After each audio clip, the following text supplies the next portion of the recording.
أعوذ بالله من الشيطان الرجيم. بسم الله الرحمن الرحيم.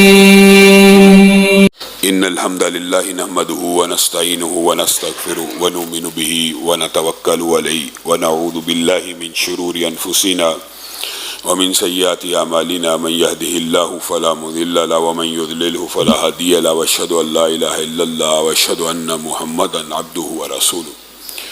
أما بعد فإن خير الحديث كتاب الله وخير الهدي هدي محمد صلى الله عليه وسلم وشر الأمور محدثاتها وكل محدثة بدعة وكل بدعة ضلالة وكل ضلالة في النار. أعوذ بالله من الشيطان الرجيم. قل يا عبادي الذين اسرفوا على انفسهم لا تقنطوا من رحمت اللہ. تمام قسم کی تعریفات اور حمد و ثنا اللہ مالک الملک کے لیے ہیں، جو تمام کائنات کے خالق، مالک اور رازق ہیں، جو اپنے بندوں پر بے شمار انعامات کرنے والے ہیں، جو ہمیشہ سے ہیں اور ہمیشہ ہی رہیں گے، نہ جن کی ذات میں کوئی شریک ہے نہ جن کی صفات میں کوئی شریک ہے. حمد و ثنا کے بعد لاکھوں کروڑوں درود و سلام ہو اس ہستی اقدس و مقدس پر کہ جن کا نام نامی اور اسم گرامی حضرت محمد الرسول اللہ صلی اللہ علیہ وآلہ وسلم ہے، جنہیں تمام کائنات کا رہنما، ہادی، پیشوا، مقتدا، رہبر بنا کر بھیجا گیا، اور جن کے قلب اطہر پر اللہ رب العزت نے اپنی آخری کتاب حمید کو نازل فرمایا. حمد و ثنا اور درود و سلام کے بعد لاکھوں رحمتیں ہوں آپ کے صحابہ پر، تابعین پر، تبع تابعین، واعظین، محدثین، دعات، خطبہ، مصنفین، مؤلفین پر کہ جن کی وجہ سے اسلام ٹھیک اور مکمل حالت میں ہم تک پہنچا. معزز سامعین گرامی قدر، رمضان کے مختلف اعمال کے حوالے سے آپ کے سامنے گزارشات رکھ رہے ہیں. آج جس خاص عمل کی طرف اشارہ کرنا مطلوب و مقصود ہے، اگر اس کی دباچے اور تمہید کی طرف جایا جائے تو یہ موضوع بہت ہی زیادہ طویل ہے، لیکن اختصار کرتے ہوئے چند باتیں آپ کے سامنے رکھنی ہیں. رسول اللہ صلی اللہ علیہ وسلم نے ارشاد فرمایا: کل بنی آدم خطاء وخیر الخطائین توابون. ہر بندہ گناہ گار ہے، آدم کا ہر بیٹا گناہ گار ہے، ہر بیٹا گناہ گار ہے، اور بہترین گناہ گار وہ ہے. کیا گناہ گار بہترین ہو سکتا ہے؟ یہ رسول اللہ صلی اللہ علیہ وسلم کا فرمان ہے. ہاں، بہترین گناہ گار وہ ہے جو گناہ کرنے کے بعد اپنے گناہوں کے اوپر نادم ہو جائے اور رب کے سامنے اپنے ہاتھوں کو پھیلا دے. ایسا گناہ گار بہترین گناہ گار ہے. اللہ رب العزت انسانوں کو جہنم میں ڈالنا نہیں چاہتا، اور کوئی اللہ رب العزت اپنے بندوں پہ ظلم کرنے والا نہیں ہے، بلکہ اللہ رب العزت نے اپنے عرش عظیم کے اوپر ایک عبارت کو تحریر کروا دی ہے کہ میری رحمت ہمیشہ میرے غضب کے اوپر غالب رہے گی. پھر اس عرش کو اٹھانے والے فرشتے ہیں، اس عرش کو اٹھانے والے فرشتے ہیں جو ہر وقت اللہ کی تسبیح بیان کر رہے ہوتے ہیں، اور ان کے مختلف الفاظ قرآن پاک میں اللہ رب العزت نے ذکر کیے، اور ان کا جو آخری جملہ ہوتا ہے وہ کیا ہے؟ فاغفر للذین تابوا، فاغفر للذین تابوا. جو عرش کو اٹھائے ہوئے 8 فرشتے، اللہ رب العزت نے پہلے عرش کے اوپر لکھ دیا کہ میری رحمت ہمیشہ میرے غضب کے اوپر غالب رہے گی. پھر ان فرشتوں کو حکم دے دیا کہ ہر وقت یہ بولتے رہے. کیا بولتے رہیں؟ اے اللہ ان لوگوں کو معاف کر دینا جو ایک مرتبہ تیری بارگاہ میں آ کے ہاتھوں کو اٹھا دیں. اے اللہ آپ ان کو معاف کر دیجئے گا. یہ فرشتے کس کے حکم سے بول رہے ہیں؟ اللہ کے. تو کیا اللہ جب فرشتوں کو حکم دے رہا ہے کہ ان توبہ کرنے والے بندوں کے حق میں دعا کرو میرے ہی سامنے، تو اللہ تعالیٰ کیا ان بندوں کی توبہ قبول نہیں کرے گا؟ یہ آپ کو کسی نے وہم اور مغالطہ اور شیطانی وسوسہ ڈال دیا. بہت سے میسیجز آتے ہیں، بہت گناہ ہو گئے، گناہوں سے زندگی آلودہ ہو گئی، ہر گناہ کر لیا، عمر بیت گئی، کیا اب بھی ہمارے گناہوں کی معافی مل جائے گی؟ رسول اللہ صلی اللہ علیہ وسلم کے پاس صحابی یہی مقدمہ لے کے آتے تھے: اے اللہ کے رسول، اتنے گناہ کیے، کیا اللہ معاف کر دے گا؟ ایک صحابی کے بارے میں تو عجیب تذکرہ حدیث میں ملتا ہے. رسول اللہ سے پوچھنے لگا یہ گناہ وہ گناہ، کیا اللہ معاف کر دے گا؟ تو رسول اللہ صلی اللہ علیہ وسلم نے کہا توبہ سے، اسلام سے ہر گناہ معاف ہو جاتا ہے۔ تو وہ صحابی اچھلتا ہوا اللہ اکبر اللہ اکبر اللہ اکبر کے نعرے لگاتا ہوا وہاں سے چلا گیا۔ آپ کو اور مجھے امت کو یہ پیغام دے دیا کہ آپ جتنے مرضی جرائم لے کے آ جائیں، جتنے مرضی گناہ لے کے آ جائیں، اے ابن آدم تو اپنی امیدیں مجھ سے وابستہ کر لے، اللہ سے، اے ابن آدم اپنی امیدیں مجھ سے وابستہ کر لے، اور پھر اگر تو آسمان بھر کے گناہ لے کے آئے گا، تیرا رب آسمان بھر کے مغفرت کے ساتھ آئے گا۔ اگر زمین بھر کے گناہ لے کے آئے گا، اللہ آسمان اور زمین بھر کے مغفرت کے پروانے لے کے آئے گا۔ ایک مرتبہ آ تو صحیح، ایک مرتبہ اس رب کی طرف رجوع کر تو صحیح۔ جو ماؤں سے زیادہ پیار کرنے والا، ماں سے زیادہ محبت کا کوئی لفظ شاید دنیا کے اوپر، زمین کے اوپر نہ ہو، لیکن وہ رب ماؤں سے زیادہ محبت کرنے والا۔ رسول اللہ صلی اللہ علیہ وسلم نے صحابہ کو ایک منظر بھی دکھایا، ایک عورت کا بچہ گم ہو گیا، جنگ میں گم ہو گیا، کچھ عرصے کے بعد ملا، اس بچے کو ماں نے اپنی چھاتی سے لگایا، دودھ پلانا شروع ہو گئی، اور بے چین اور بے قرار 2-3 گھنٹے کتنے عرصے کے بعد ملا، اس کو چوم رہی ہے، اس کو گلے لگا رہی ہے۔ رسول اللہ نے صحابہ کو، کیا یہ عورت کیا اپنے بچے کو آگ میں ڈال دے گی؟ نہیں، یہ کیسے ہو سکتا ہے اللہ کے رسول، یہ عورت اپنے بچے کو آگ میں ڈال دے؟ تو پھر تم کیا سمجھتے ہو تمہارا رب تمہیں ویسے ہی آگ میں ڈال دے گا؟ تمہارا رب تمہیں موقع دے گا، تمہیں مہلت دے گا۔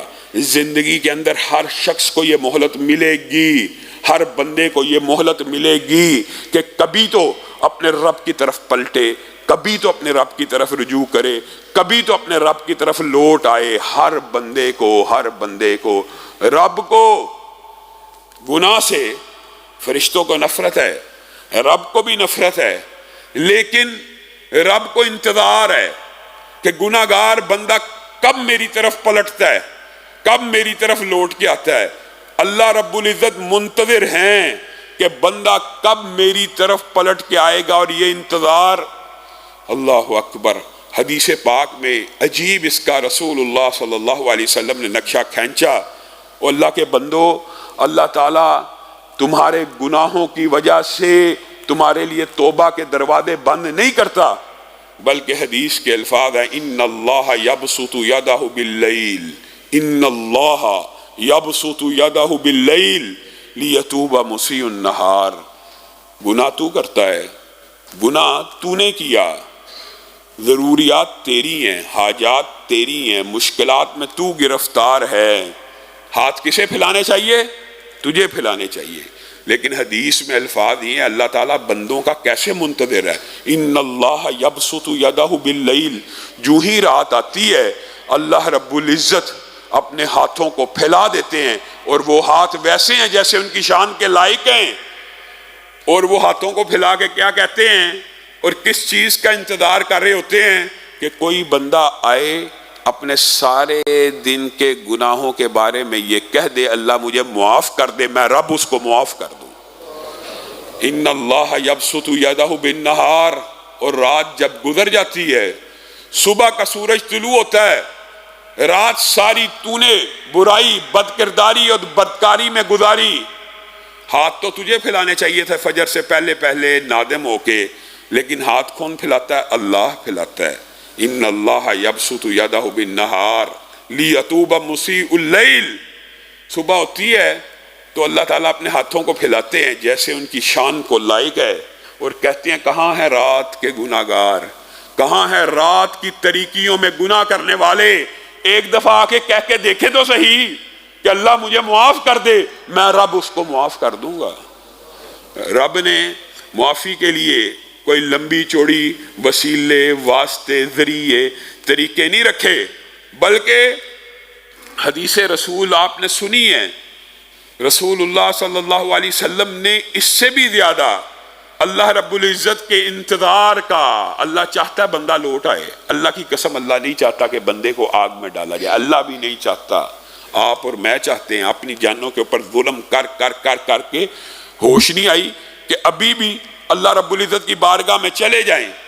رسول اللہ نے کہا اللہ رب العزت کے انتظار کی اور اللہ رب العزت کے خوشی کی اور اللہ رب العزت کی فرحت کی مثال اس انسان کی طرح ہے کہ جو کسی صحرا میں اپنی اونٹنی کے ہمراہ گیا، اپنی سواری کے ہمراہ گیا، سارا سامان اس کے اوپر لدا ہوا، سو گیا، اٹھا اونٹنی غائب، اب اس کو تلاش کر رہا ہے، ڈھونڈ رہا ہے، حلق کے اندر خشکی پیدا ہو چکی ہے، اب اس کو سمجھ آ گئی پانی بھی اس کے اوپر ہے، کھانا بھی اس کے اوپر ہے، سامان بھی چلا گیا، اونٹنی بھی چلی گئی، اب میں مرنے والا ہوں. اس موت کے انتظار میں اس کی آنکھ پھر لگ گئی. آنکھ کھلی تو سامنے اونٹنی کھڑی ہے، سامنے پانی، سامنے کھانا، ہر چیز موجود ہے. وہ بندہ اس اونٹنی کو جب مرنے کے دانے کے اوپر پہنچ گیا، اچانک اپنے سامنے پانی، کھانا، اونٹنی، سامان کو دیکھتا ہے تو خوشی سے اس کی کیا کیفیت ہوتی ہے، اس کے منہ سے نکل جاتا ہے اے اللہ میں تیرا رب، تو میرا بندہ. کلمہ کفر ہے کہ نہیں؟ کلمہ کفر ہے. خوشی کی کیفیت رسول اللہ نے بیان کی ہے یا کسی مولوی نے؟ رسول اللہ نے. اور یہ خوشی کو بیان کر کے کیا کہا کہ جس طرح یہ بندہ شدت خوشی سے بے قرار اور بے اختیار ہو گیا کہ زبان سے حرف بھی سیدھے ادا نہ کر سکا، اللہ کی قسم، اللہ کی قسم، تم میں سے جب کوئی بندہ گناہ گار، خطا کار، سیاہ کار، بدکار اللہ کے سامنے اپنے ہاتھوں کو پھیلا لیتا ہے اور ایک دفعہ یہ کہہ دیتا نا اللہ میرے گناہوں کو معاف کر دے، تو اس کا رب اس بندے سے بھی زیادہ خوش ہو جاتا ہے. زمین آپ رجسٹر، کوئی گناہ کریں، مسند احمد کی حدیث، گناہ کریں، رجسٹر لکھا جا رہا ہے، رجسٹر. ان رجسٹروں کی تعداد، گناہوں کی نہیں، رجسٹروں اور کھاتوں کی تعداد زمین سے لے کر کہاں تک پہنچ جائے؟ آسمان تک. زمین سے لے کے ان گناہوں کے رجسٹروں کی تعداد، ایک ایک رجسٹر میں کئی گناہ لکھے جا سکتے ہیں. تو گناہ کتنے ہوں گے کہ جس کے صرف کھاتے ہی زمین سے لے کے آسمان تک پہنچ گئے ہیں. آسمان قریب ہے؟ ہرگز قریب نہیں ہے. لاکھوں کروڑوں نوری سال، ارب نوری سال، انسان 14 ارب نوری سال سے پیچھے آج تک دیکھ ہی نہیں سکا. 14 ارب نوری سال یہ زمین سے لے کے آسمان تک کھاتے اور رجسٹر بڑھ جائیں.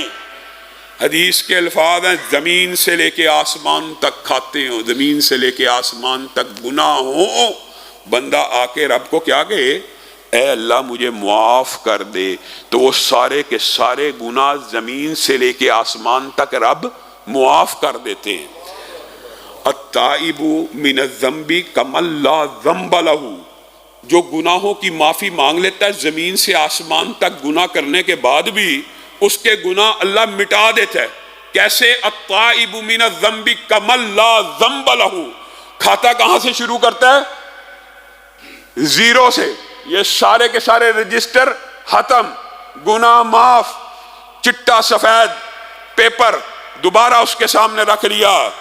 کیا اسی پر بس ہوتا تو اللہ کی قسم توبہ کی عظمت اور استغفار کی عظمت سمجھ آ جاتی. لیکن اللہ رب العزت نے اسی پر بس نہیں کیا.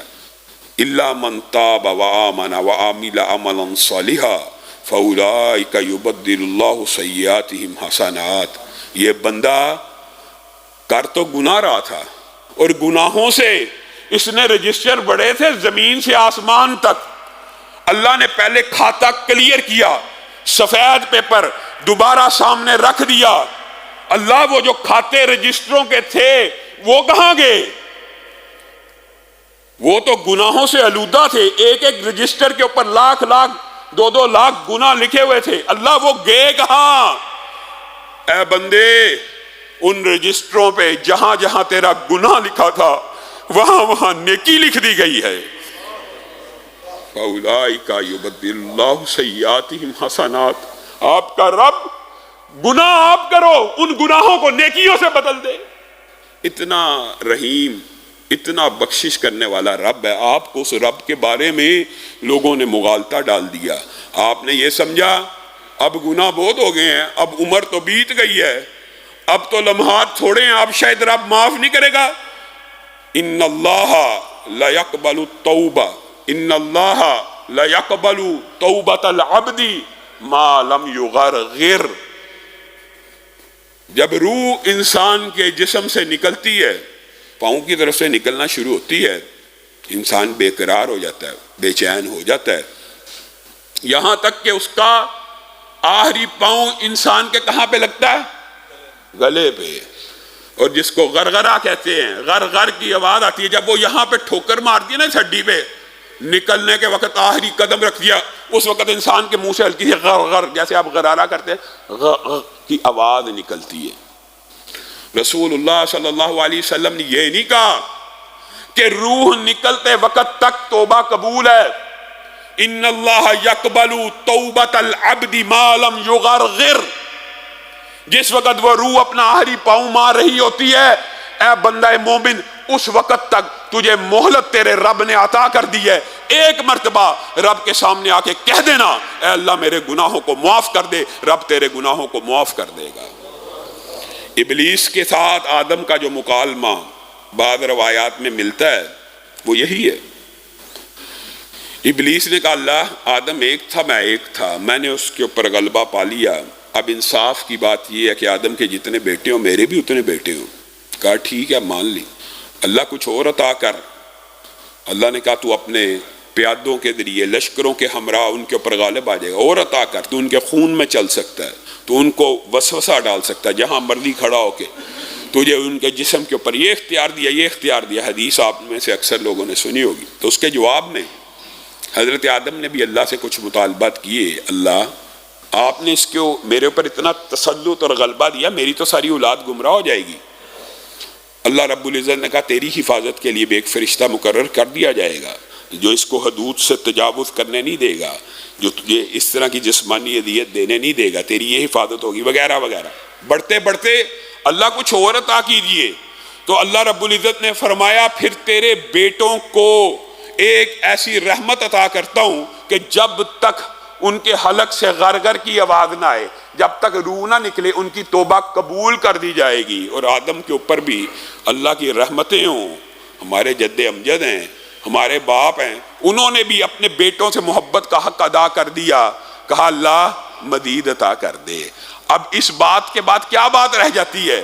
تو اس وقت بھی قرآن پاک کی اس آیت کو اللہ رب العزت نے آدم کو پڑھ کے سنا دیا، قُلْ يَا عِبَادِيَ الَّذِينَ أَسْرَفُوا عَلَىٰ أَنفُسِهِمْ لَا تَقْنَطُوا مِن رَحْمَةِ اللَّهِ لَا تَقْنَطُوا مِن رَحْمَةِ اللَّهِ۔ بدبخت ہیں وہ لوگ جو لوگوں کو اللہ کی رحمتوں سے نا امیدی کا خیال ڈالتے ہیں، وسوسہ ڈالتے ہیں کہ رب نہیں معاف کرے گا۔ کس نے کہا؟ کس نے کہا نہیں معاف کرے گا؟ یہ کسی شیطان کا، کسی ابلیس کا، کسی انسانوں میں سے شیطان کا وسوسہ ہو سکتا ہے، رب نہیں معاف کرے گا۔ قُلْ يَا عِبَادِيَ الَّذِينَ أَسْرَفُوا عَلَىٰ أَنفُسِهِمْ لَا تَقْنَطُوا مِن رَحْمَةِ اللَّهِ۔ کیا تم یہ سمجھتے ہو کہ اللہ تعالیٰ گناہ نہیں معاف کر سکتا؟ اور وہ تو غفور الرحیم ہے، وہ تو بندے کا منتظر ہے کہ ابھی پلٹے گا، ابھی لوٹے گا، ابھی میرا بندہ میری طرف رجوع کرے گا، میں رب اس کے گناہوں کو معاف کر دوں گا۔ اور بخاری شریف کی اور حدیث کی کتابوں میں کتنی کتنی عظیم حدیثیں اس حوالے سے موجود ہیں۔ رسول اللہ صلی اللہ علیہ وسلم نے فرمایا ایک بندے نے گناہ کیا، اور یہ احادیث مستقل ہوتی ہیں، واقعہ ماضی کا یا حال کا تمثیل بیان کر کے بات سمجھائی جا رہی ہوتی ہے۔ ایک بندہ گناہ کرتا ہے اور گناہ کرنے کے کچھ دیر بعد وہ پشیمان اور پریشان ہو جاتا ہے، تو رسول اللہ صلی اللہ علیہ وسلم نے فرمایا اللہ رب العزت جب وہ گناہ کرتا ہے اور اس کے بعد پشیمان ہو کر پریشان ہو کر اللہ سے توبہ کرتا ہے، تو اللہ رب العزت کہتے ہیں اذنب عبدی ذنبا فعلم ان له ربا یغفر الذنب ویأخذ بالذنب۔ اللہ کے الفاظ ہیں جو رسول اللہ صلی اللہ علیہ وسلم نے بیان کیے ہیں، اذنب عبدی ذنبا، میرے ایک بندے نے گناہ کیا اور اس کو پتہ ہے اس کا ایک رب ہے جو اس کے گناہوں کو معاف بھی کر سکتا ہے اور اس کے گناہوں کو پکڑ بھی سکتا ہے۔ جیسے ہی اس بندے نے توبہ کی، اللہ نے یہ الفاظ کہے کہ میرے بندے کو پتہ ہے کہ میں اس کو معاف کر سکتا ہوں اور میں اس کے گناہ کے اوپر سزا دے سکتا ہوں، لیکن میں رب ہوں، بنایا میں نے ہے، تخلیق میری ہے، میں نے اسے معاف کیا. پھر وہ بندہ گناہ کرتا ہے، پھر وہی بندہ گناہ کرتا ہے، اور پھر تھوڑی دیر کے بعد اللہ کی بارگاہ میں آ کے کہتا ہے اللہ پہلے بھی ہو گیا تھا، پھر ہو گیا، مجھے پھر معاف کر دے. پھر اللہ کہتا ہے اذنب عبدی ذنبا فعلم ان له ربا یغفر الذنب ویأخذ بالذنب. میرے بندے کو پتا ہے اس کا ایک رب ہے. اللہ کتنے خوشی سے یہ الفاظ کہہ رہا ہے گناہ کے اوپر اور شرمندہ ہونے کے اوپر کہہ رہا ہے میرے بندے کو پتا ہے اس کا ایک رب ہے جو گناہوں کو معاف کر سکتا ہے. اسی لیے تو آیا ہے، اس کو پتا ہے اس کا رب معاف کر سکتا ہے، اور آیا اس لیے اس کو پتا ہے اگر معافی نہ مانگی تو گناہ پہ پکڑ لے گا. جا اے بندے میں نے تجھے معاف کیا. حدیث کے الفاظ ہیں تیسری مرتبہ پھر وہ بندہ گناہ کر بیٹھتا ہے، پھر اللہ کی بارگاہ میں آ جاتا ہے. پھر اللہ تعالیٰ یہ الفاظ دوبارہ دہراتے ہیں کہ اذنب عبدی ذنبا فعلم ان له ربا یغفر الذنب ویأخذ بالذنب. لیکن ساتھ میں ایک جملہ اور کہتے ہیں اعمل ما شئت اعمل ما شئت اعمل ما شئت انی قد غفرت لک.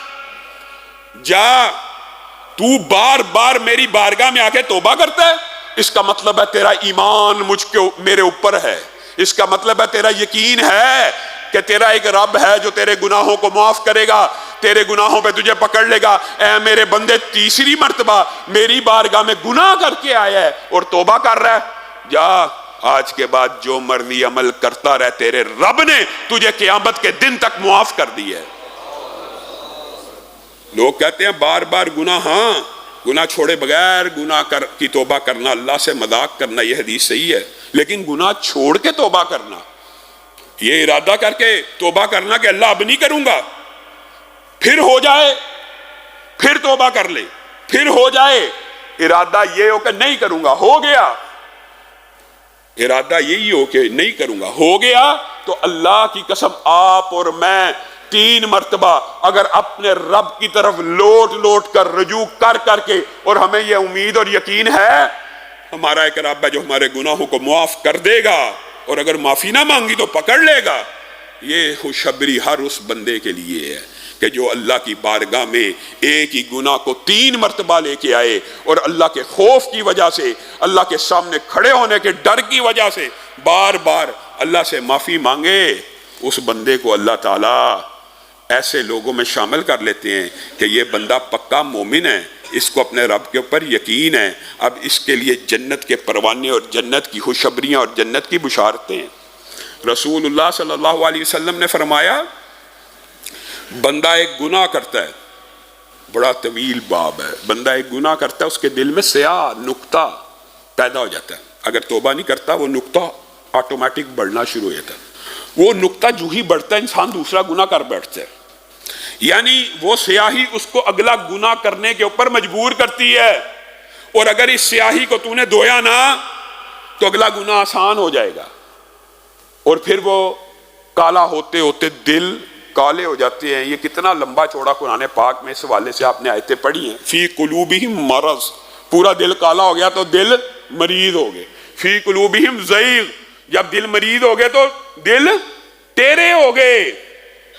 پھر کبھی آپ نے قرآن پاک کی ان آیتوں کے اوپر کبھی غور نہیں کیا. ثم قست قلوبکم من بعد ذلک فہی کالحجارہ، پہلے ٹیرے ہوئے، پھر مریض ہوئے، پھر پتھر ہو گئے. ام علی قلوب اقفالھا، ان کے دلوں کے اوپر تالے لگے ہو گئے. یعنی تالوں کا ذکر بھی دل کے ساتھ آتا ہے. لہم قلوب لا یفقہون کا ذکر بھی آتا ہے، قلوبنا غلف کا ذکر بھی آتا ہے. پردے پڑ گئے دل کے، اکیلے دل کے بارے میں قرآن پاک میں اتنی آیتیں ہیں. پھر کیا آتا ہے؟ ختم اللہ علی قلوبہم، اللہ ان کے دلوں کے اوپر مہروں کو لگا دیتا ہے. کس وجہ سے؟ گناہ کرنے کے بعد توبہ کی طرف لوٹ کے نہ آنے کی وجہ سے. کلا بل ران علی قلوبہم، ان کے دلوں کو ایسے زنگ لگ جاتے ہیں، ان کے اوپر اللہ مہرے اور ٹھپے لگا دیتا ہے. پھر ان کے خیالات ہی بدل جاتے ہیں، پھر ان کا کبھی دماغ ہی اللہ کی طرف رجوع کرنے کا، اللہ کی طرف توبہ کرنے کا ہوتا ہی نہیں ہے. پھر کیا ہوتا ہے؟ کفر میں پڑ جاتے ہیں، اللہ ہے ہی نہیں. گناہ، بندہ مومن کے گناہ انسان کو اسٹیج پہ لے آتے ہیں توبہ نہ کرنے کی وجہ سے کہ اللہ کے اوپر یقین اور اعتماد ہی ختم ہو گیا اور شیطانی وسوسے ڈل گئے کہ اللہ تعالیٰ نے گناہ معاف کرنا ہی نہیں. آپ کو رسول اللہ صلی اللہ علیہ وسلم کی احادیث میں نے ابھی آپ کے سامنے صرف دباچہ اور تمہید باندھی ہے، واقعہ بیان نہیں کیا. اور اگر آپ واقعات کی طرف چل پڑیں تو آپ حیران رہ جائیں. لیکن ان واقعات کی طرف چلنے سے پہلے رب کی رحمت کا ایک منظر آپ کے سامنے ضرور رکھنا چاہتا ہوں. اللہ کے بندو، اللہ کہتا ہے فَأَخَذْنَاهُمْ بِالْبَأْسَاءِ وَالضَّرَّاءِ لَعَلَّهُمْ يَتَضَرَّعُونَ. اے میرے بندو، اگر تمہیں مشکلوں نے، مصیبتوں نے پکڑ لیا تو تم کیوں نہیں رب کے سامنے روتے؟ تم کیوں نہیں رب کے سامنے گڑ گڑا کے اپنے گناہوں کی معافی مانگتے؟ اور جب تم پہ مصیبتیں آئیں، پریشانیاں آئیں، مشکلات آ گئیں تو تم کیوں نہیں روئے اور گڑ گڑائے؟ اپنے رب کے سامنے آنسوؤں کے نذرانے کیوں نہیں پیش کیے؟ اپنے گناہوں کی معافی مانگتے ہوئے آنکھوں سے آنسو کیوں نہیں نکلے؟ اپنے گناہوں کے اوپر شرمندہ ہوتے ہوئے آنکھوں میں پانی کیوں نہیں آیا؟ یہ پانی لے آؤ، یہ آنکھوں میں آنسو لے آؤ، حکم ہے. رو، گڑ گڑا لو. اللہ، یہ آنسو نکل جائیں گے تو کیا ہو جائے گا؟ صرف اس ایک موضوع کے اوپر جتنی احادیث ہیں آپ سن کے حیران رہ جائیں گے کہ ندامت کے یہ جو آنسو ہیں، ندامت کے، اللہ رب العزت کو پانی کے دو قطرات دنیا میں سب سے زیادہ محبوب ہیں. ایک خون کا وہ قطرہ جو جہاد فی سبیل اللہ میں زمین پہ گرے، اور دوسرا بندہ مومن کی آنکھ کا وہ قطرہ جو خوف خدا، ندامت اور توبہ کے لیے اللہ کی بارگاہ میں گر جائے. اے اللہ، اگر یہ آنسو زمین پہ گر گئے ہوگا کیا؟ رسول اللہ صلی اللہ علیہ وسلم کی احادیث سے 4 احادیث کا مفہوم وقت تھوڑا آپ کے سامنے رکھتا ہوں. اگر یہ ندامت کے، توبہ کے، گڑ گڑانے کے، خشیت کے، خوف کے آنسو زمین پہ گر جائیں، رسول اللہ صلی اللہ علیہ وسلم کی 4 حدیثیں ہیں. اگر یہ زمین پہ گر جائیں ندامت سے، توبہ آج گرانے ہیں، آج ہی ارادہ کرنا ہے کہ رمضان ختم ہونے سے پہلے پہلے اللہ میں معاف کر دے. رسول اللہ نے فرمایا جس کے آنسو یہ زمین پہ گر گئے، اللہ رب العزت نے ان آنکھوں کے اوپر جہنم کی آگ کو حرام کر دیا. زمین پہ آنسو گرائیں. زمین پہ آنسو گرانے سے اسی حدیث کی تشریح میں محدثین دوسری تشریحات بھی لائے ہیں کہ جب تک وہ آنسو زمین پہ گرا ہوا واپس آنکھ میں چلا نہ جائے اس وقت تک بندہ آگ میں نہیں جا سکتا. یہ آنسو واپس جا سکتا ہے؟ اس وقت تک بندہ آگ میں نہیں جا سکتا. لیکن آپ کا رب اتنا رحمان ہے، اتنا رحیم ہے کہ آپ صرف رحمان کی ٹرانسلیشن اور رحیم کی سن لیں علماء سے تو حیران رہ جائیں. اتنا غفور الرحیم ہے. اللہ کو پتہ ہے میرے بعض بندے بڑے سخت دل ہیں، ان کی آنکھوں میں گناہ کی وجہ سے پریشان ہیں، بے قرار ہیں، بے چین ہیں. 40 برس کے گناہ ہیں، 30 برس کے گناہ ہیں، 50 برس کے گناہ ہیں، لیکن آنکھوں سے آنسو نہیں آتے. ان کے اوپر رحمت کا کیا منظر ہوگا؟ تو رسول اللہ صلی اللہ علیہ وسلم کی حدیث ہے جس کے آنسو زمین پہ نہ بھی گریں، صرف آنسو گریں اور چہرے پر پڑ جائیں، داڑھی کو بھگو دیں یا گالوں کے اوپر گر جائیں، ان آنکھوں کے اوپر بھی جہنم کی آگ کو حرام کر دیا. کیا اسی پر بس کیا؟ نہیں، یہ درجہ پچھلے آنسوؤں سے چھوٹا ہے. آنسو گرے تھے زمین پہ، اس کا اجر و ثواب بیان ہوا. یہاں آنسو کہاں گرے ہیں؟ صرف چہرے پہ. ایک تو جہنم کی آگ سے یہ آنکھیں محفوظ ہو گئی، اور دوسرا رسول اللہ صلی اللہ علیہ وسلم نے کہا ایسی عظیم آنکھیں جنہوں نے رب کو تنہائی میں یاد کیا، ندامت کے ساتھ، خوف کے ساتھ، آنکھوں میں آنسو آ گئے. کل قیامت کے دن جس دن کوئی سایہ نہیں ہوگا، ان آنکھوں والے کو اللہ اپنے عرش کا سایہ عطا کر دے گا.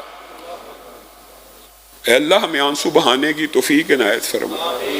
پھر رسول اللہ سنن ابن ماجہ میں حدیث میں سند میں ضعف موجود ہے، لیکن قرآن کی آیات سے، احادیث سے مفہوم درست ہے.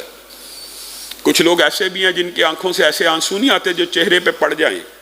تو رسول اللہ صلی اللہ علیہ وسلم نے فرمایا وہ بندے آنسو کتنا لے کے آئیں؟ اتنا لے آئیں، اتنا جتنی مکھی ہوتی ہے یا مکھی کا سر ہوتا ہے. مکھی کا سر کتنا کو ہوتا ہے؟ یعنی وہ آنسو چہرے پہ بھی نہ گریں، زمین پہ بھی نہ گریں، صرف کہاں رہ جائیں؟ آنکھ کے اندر اندر رہ جائیں، نظر آئیں کہ آنکھ گیلی ہو گئی ہے، آنکھ بھیگ گئی ہے، اتنا آنسوؤں کا نذرانہ اپنے رب کی بارگاہ میں لے کر آ جاؤ، توبہ کر لو۔ اس بندے کے بارے میں بھی حدیث ہے، ان آنکھوں کے اوپر بھی جہنم کی آگ کو حرام کر دیا گیا۔ ایک بندہ اتنا آنسو بھی نہیں نکال سکتا، تو حضرت عمر کی حدیث، دیگر صحابہ کا استدلال اس بات کے اوپر دلالت کرتا ہے کہ جب کسی بندے کے ساتھی رو رہے ہیں، اللہ کے خوف سے پریشان ہیں، اللہ کے خوف سے ڈر سے بے قرار ہیں، زمین پہ گرا رہے ہیں، چہروں پہ گرا رہے ہیں، اس بندے کو بالکل ہی آنسو نہیں آ رہی، یہ کیا کرے؟ اللہ کی قسم یہ دیکھیے کتنی عظیم بات ہے کہ یہ بندہ آنسو نہیں بہا سکتا، آنکھوں میں آنسو نہیں آ رہے، چہرے پہ نہیں آ رہے، زمین پہ نہیں گرا رہے، تو اپنے رب کے سامنے صرف اپنے رب کے خوف کی وجہ سے، اپنے رب کے ڈر کی وجہ سے کہ وہ مجھے گناہوں کی زیادتی کی وجہ ہے پکڑ لے گا اور مجھے اس کی رحمت کی امید ہے، وہ کیا کرے؟ رب کے سامنے اپنے چہرے کو رونے والا بنا لے، صرف چہرے کو، آنکھوں کو نہیں، صرف رب کے سامنے اپنے چہرے کو رونے والا، عاجزی والا، انکساری والا بنا دے کہ اے رب دل ایسا کہ آنکھوں میں آنسو نہیں آتے، لیکن تجھ سے ڈرتا ہوں اور اس کا اظہار کیسے کر رہا ہوں؟ اپنے چہرے سے عاجزی کر رہا ہوں، آنکھوں میں پانی نہیں آ رہا، اپنے چہرے سے اللہ تجھے دکھا رہا ہوں میں تیرے خوف میں مبتلا ہوں، میں تجھ سے گناہوں کی معافی چاہتا ہوں۔ رسول اللہ صلی اللہ علیہ وسلم نے فرمایا یہ جو صرف دکھاوے کے طور کے اوپر، بناوٹ کے طور کے اوپر، اور دیگر احادیث سے یہ استدلال نکلتا ہے، جو صرف رونے والا منہ بھی بنا لے گا، اللہ رب العزت کل قیامت کے دن اس کو بھی جہنم سے محفوظ کر دیں گے۔ پھر بھی ہم نے نہیں رونا، پھر بھی ہم نے نہیں گڑ گڑانا، پھر بھی ہمیں معافی کی ضرورت نہیں ہے، ہم بڑے حاجی صاحب ہیں۔ ہر انسان اللہ کی رحمت سے جنت میں جائے گا، اللہ کی رحمت سے جنت میں جائے گا۔ رسول اللہ جب یہ واقعات بیان کرتے صحابہ پوچھتے تھے آپ بھی؟ کہا ہاں، اللہ ہی کی تو رحمت ہے، اللہ ہی کی تو مخلوق ہے، اللہ ہی کی رحمت کی وجہ سے ہر انسان جنت میں جائے گا۔ کوئی یہ نہ سمجھ لے کہ میں اپنے اعمال کی کثرت کی وجہ سے، میں نے بڑے قرآن پڑھ لیے، میں نے بڑا انفاق فی سبیل اللہ کر لیا، میں نے حج کر لیا، اللہ کی رحمت نہ ہو تو بندہ پھر بھی جنت میں داخل نہیں ہوگا۔ اور واقعات ایک طویل باب ہے، طویل۔ حضرت ماعز اسلمی رسول اللہ کی بارگاہ میں آگے، اللہ مجھے پاک کر دیجئے۔ اے ماعز جا کے توبہ کر، پاک کر دیجئے، توبہ کر۔ بار بار آ رہے ہیں، چوتھی پانچویں مرتبہ آ رہے ہیں۔ رسول اللہ نہیں چاہتے، رسول اللہ چاہتے ہیں یہ توبہ کر لے، لیکن اس گناہ گار کے اوپر بھی اللہ کی رحمتیں ہوں۔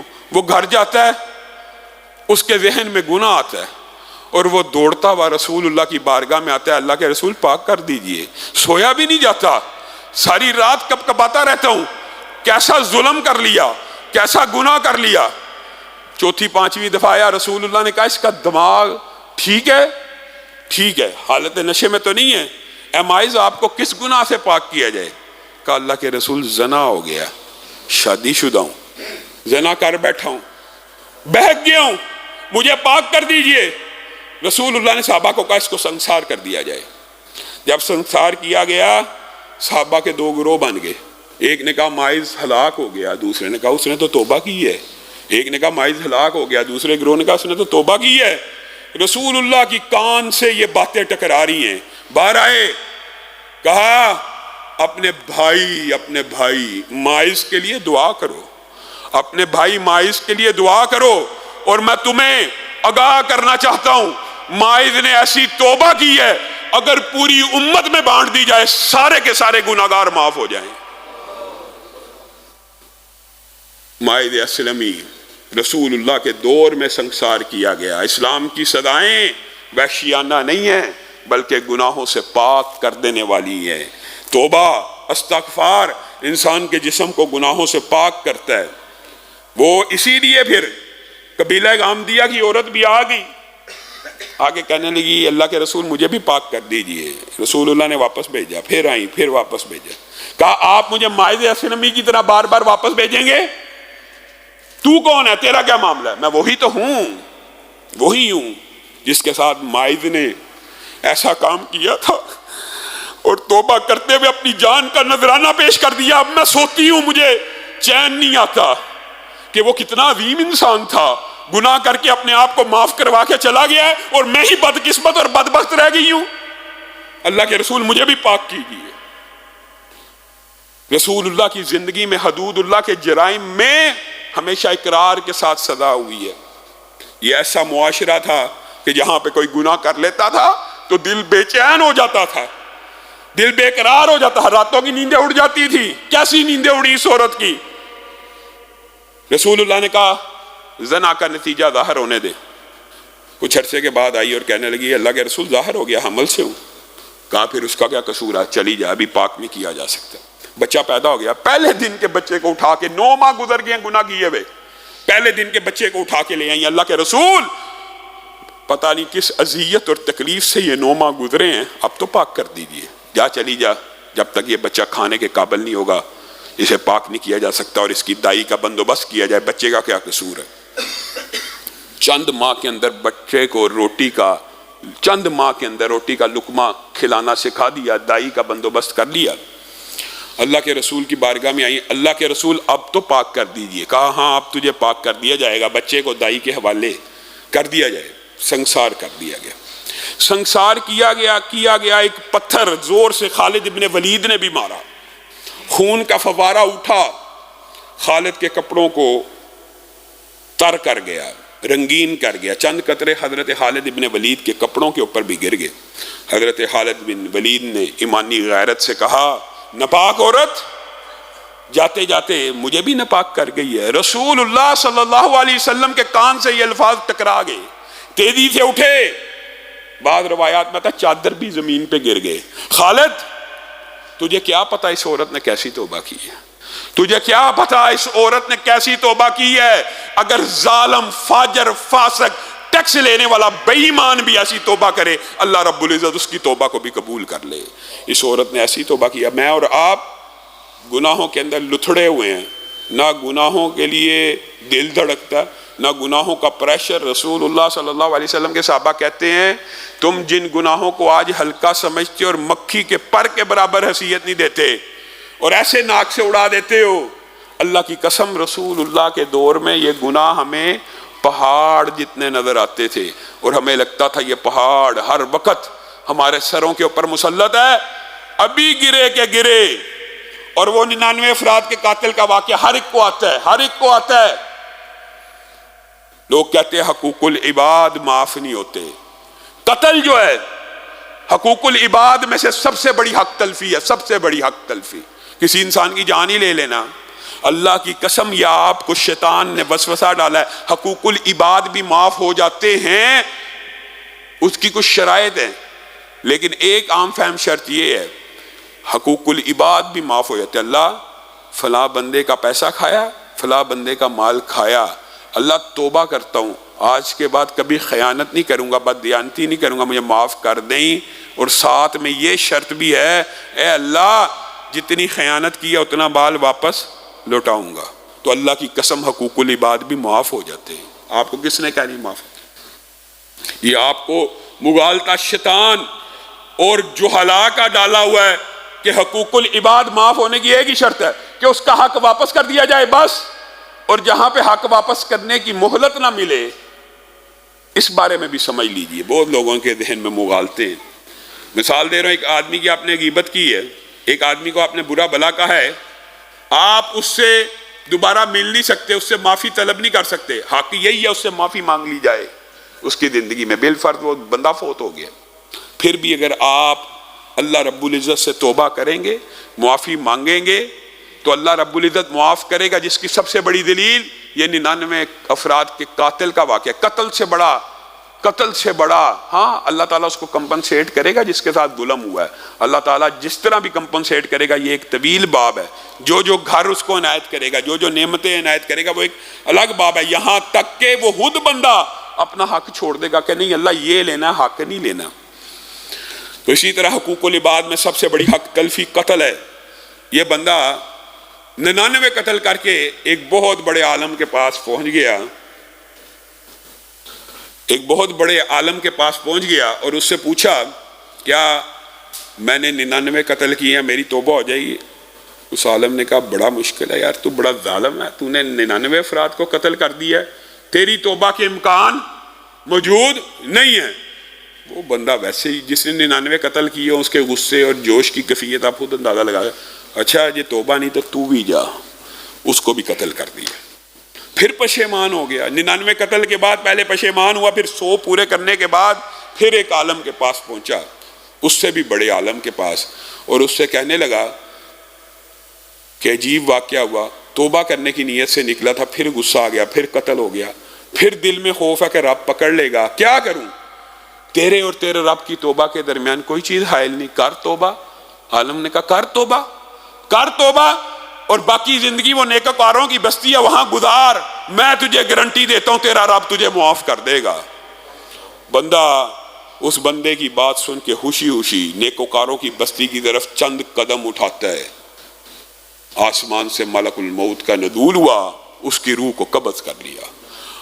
اب برائی کے اور اچھائی کے موت کے وقت کے فرشتوں کی باتوں کو احادیث سے آپ سمجھتے ہیں، تیزی سے آئے، برائی کے فرشتے آ رہے ہمارا بندہ ہے، نیکی کے فرشتے آ رہے ہمارا بندہ ہے، تمہارا کیسے ہے؟ توبہ کی نیت سے چل پڑا تھا۔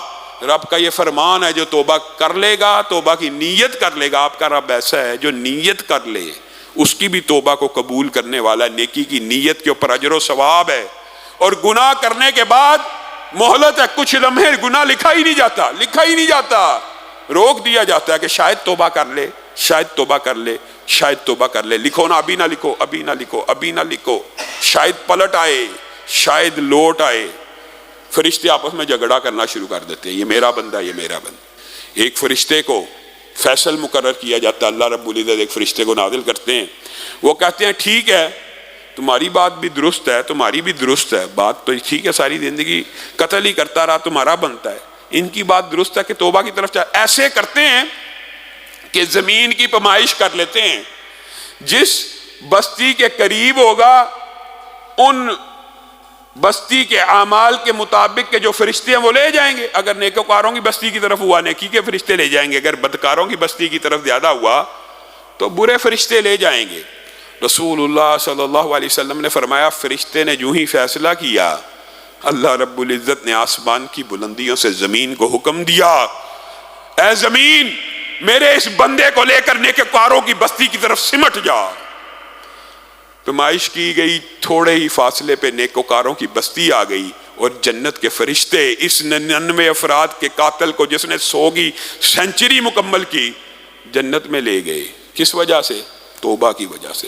حقوق العباد کی بھی توبہ ہے، لیکن شرط ہے اللہ حق واپس کروں گا معاف کر دے، گالی دی اللہ معافی مانگوں گا، غیبت کی اللہ معافی مانگوں گا، برائی کی اللہ معافی مانگوں گا، اس سے بھی مانگوں گا، لیکن تو معاف کر دے۔ اللہ کی قسم اللہ رب العزت معاف فرما دیتے ہیں۔ آپ کو کسی نے مغالطہ ڈالا ہوا، جتنا مرضی بڑا گناہ ہو، جتنا مرضی بڑا قتل ہو، شرک ہو، چوری ہو، زنا ہو، اللہ رب العزت کی بارگاہ میں آئیں، آنسوؤں کا نذرانہ پیش کریں، اپنے دلوں کو صاف کریں، ان کے اوپر جو مرض لگے ہوئے ہیں ان کو دور کریں، ان زنگوں کو دھو دیں، نیکیوں سے، توبہ سے، استغفار سے۔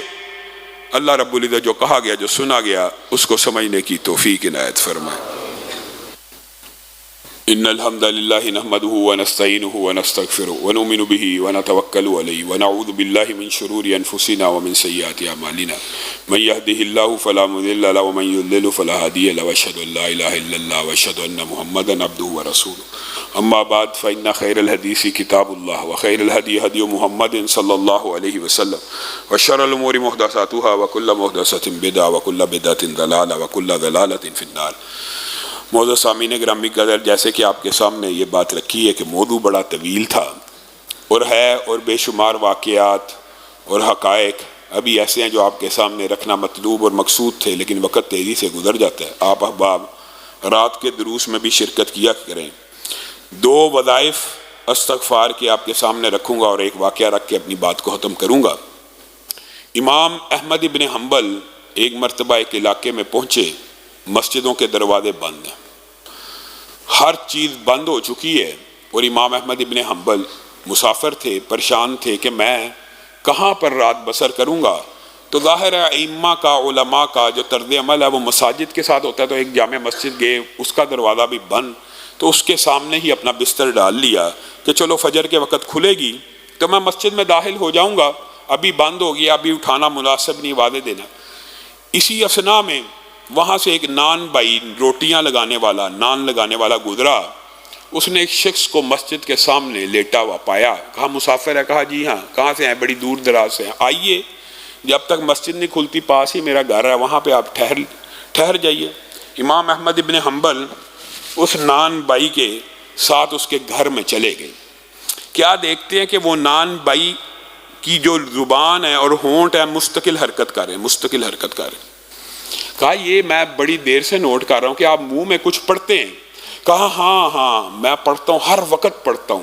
کہا کیا پڑھتے ہو؟ کہا میں استغفر اللہ پڑھتا ہوں، استغفر اللہ پڑھتا ہوں، استغفر اللہ پڑھتا ہوں۔ اچھا، یہ استغفر اللہ آپ پڑھتے ہیں تو اس کے آپ نے کیا نتائج دیکھے ہیں؟ کیا کبھی کوئی نتائج برآمد ہوئے ہیں؟ وہ واقعہ سنانا شروع ہو گیا، کہنے لگا اللہ کی قسم آپ کو میں جانتا تو نہیں ہوں، لیکن ایسے ایسے واقعات ہے کہ میری زندگی میں کوئی ایک دعا ایسی نہیں ہے جو اس استغفر اللہ حالی پڑھنے کی وجہ سے قبول نہ ہوئی ہو۔ ہاں، ایک دعا کچھ عرصے سے کر رہا ہوں لیکن استغفار پڑھ رہا ہوں، اور مجھے امید ہے کہ میرا اللہ وہ دعا بھی سنے گا۔ کیا دعا کر رہا ہے؟ کہا زمین کی پشت کے اوپر اس وقت حدیث کا سب سے بڑا عالم امام احمد ابن حنبل ہے، میں استغفار اس لیے پڑھتا ہوں اللہ مجھے اس وقت تک موت نہ دینا جب تک امام احمد ابن حنبل کی زیارت نہ ہو جائے۔ امام احمد ابن حنبل رونا شروع ہو گئے۔ کہا اے نان بھائی، اب میں اپنے سفر کے اوپر اگر غور کروں، میرا ارادہ بھی نہ تھا، میں چلا، مجھے سمجھ نہ آئی میں کہاں پہنچا، تیری استغفار نے مجھے کان سے پکڑ کے تیرے اس گھر میں پیش کر دیا، میں ہی امام احمد ابن حنبل ہوں۔ استغفر اللہ کو آپ نے کتنا معمولی جانا۔ فَقُلْتُ اسْتَغْفِرُوا رَبَّكُمْ إِنَّهُ كَانَ غَفَّارًا يُرْسِلِ السَّمَاءَ عَلَيْكُمْ مِدْرَارًا وَيُمْدِدْكُمْ بِأَمْوَالٍ وَبَنِينَ وَيَجْعَلْ لَكُمْ جَنَّاتٍ وَيَجْعَلْ لَكُمْ أَنْهَارًا۔ توبہ تم کر لو، استغفار تم کر لو، رزق میں رب تمہیں دوں گا، صرف رزق نہیں دوں گا، باغات بھی بناؤں گا، محلات بھی بناؤں گا، اور تمہارا رب صرف ان دو کو نہیں بنائے گا بلکہ ان کو ڈیکوریٹ کرنے کے لیے نہریں بھی میں ہی چالو کروں گا، فوارے بھی میں ہی لگاؤں گا۔ ایک مرتبہ آؤ، توبہ استغفار کرو، بیٹے بھی میں دوں گا، مال بھی میں دوں گا۔ ایک آیت کے اندر اللہ رب العزت نے کتنی نعمتوں کا ذکر فرما دیا۔ توبہ کرو تو صحیح، استغفار کرو تو نہیں تو صحیح۔ رسول اللہ ایک ایک نشست میں 70 مرتبہ توبہ کر لیا کرتے تھے۔ ہاں، توبہ سے مراد استغفر اللہ کہنا 70 مرتبہ۔ میں اور آپ ایک منٹ میں چاہیں 100 مرتبہ کر سکتے ہیں، کرتے نہیں ہیں۔ ہمیں کیا کرنا چاہیے؟ اللہ کی قسم گناہوں سے لتھڑے ہوئے یہ بدن، یہ جسم، یہ روحیں، یہ دل گناہوں سے آلودہ ہیں۔ لوگ پوچھتے ہیں کیا کیا جائے؟ آپ کے سامنے تسبیحات رکھی ہیں کہ سبحان اللہ والحمدللہ پڑھیں، لیکن حقیقت یہ ہے جب انسان کے کپڑے میلے کچیلے ہوں، بدبودار ہوں، ان کو دھویا جائے گا کہ ان کے اوپر خوشبو لگائی جائے گی؟ بتائیے، دھویا جائے گا۔ یہ جو استغفار اور تسبیح اور ذکر میں فرق ہے وہ یہ ہے کہ انسان کا جسم آلودہ اور گندا ہے، اس کو پہلے صرف اور صابن کے ساتھ دھونا کہ سیدھا خوشبو لگا دینی ہے؟ خوشبو لگائیں گے گندے گلیز کپڑوں کے اوپر تو تھوڑی دیر بعد چلی جائے گی، فائدہ نہیں دے گی۔ لیکن اگر لباس صاف ستھرا ہوگا، لباس صاف ستھرا، پکیزہ، طاہر، مطہر، روشن ہوگا، اس کے اوپر خوشبو لگائیں گے، کتنی دیر تک رہے گی؟ لمبا عرصہ چلے گی۔ تو پہلے استغفر اللہ کر کے، استغفار کر کے اپنے بدن کو، اپنی روح کو، اپنے دلوں کو گناہوں سے پاک صاف تو کر لیجئے۔ ان کپڑوں کو پہلے دھو تو لیجئے، ان کپڑوں کو پہلے صاف تو کر لیجئے، پھر قل ہو اللہ پڑھیے، سبحان اللہ والحمدللہ ولا الہ الا اللہ واللہ اکبر پڑھیے، وظائف پڑھیے۔ لیکن گناہ موجود ہیں، جسم لتھڑا ہوا، جسم بدبودار ہے، آپ اللہ کا ذکر کر رہے ہیں، اتنا فائدہ نہیں پہنچ سکتا جتنا آپ کو توبہ کر کے استغفار کر کے ملے گا۔ 2 وظیفے سن لیجئے۔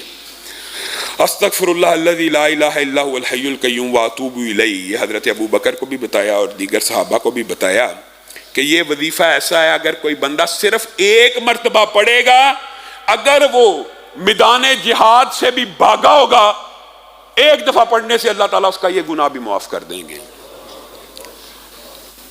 اور دوسرا سید الاستغفار ہے۔ قاری صاحب سے گزارش ہے آپ سب ساتھیوں کو وہ سید الاستغفار سکھائیں، اور جس کو نہیں آتا وہ کتابوں کو کھول کے پڑھے۔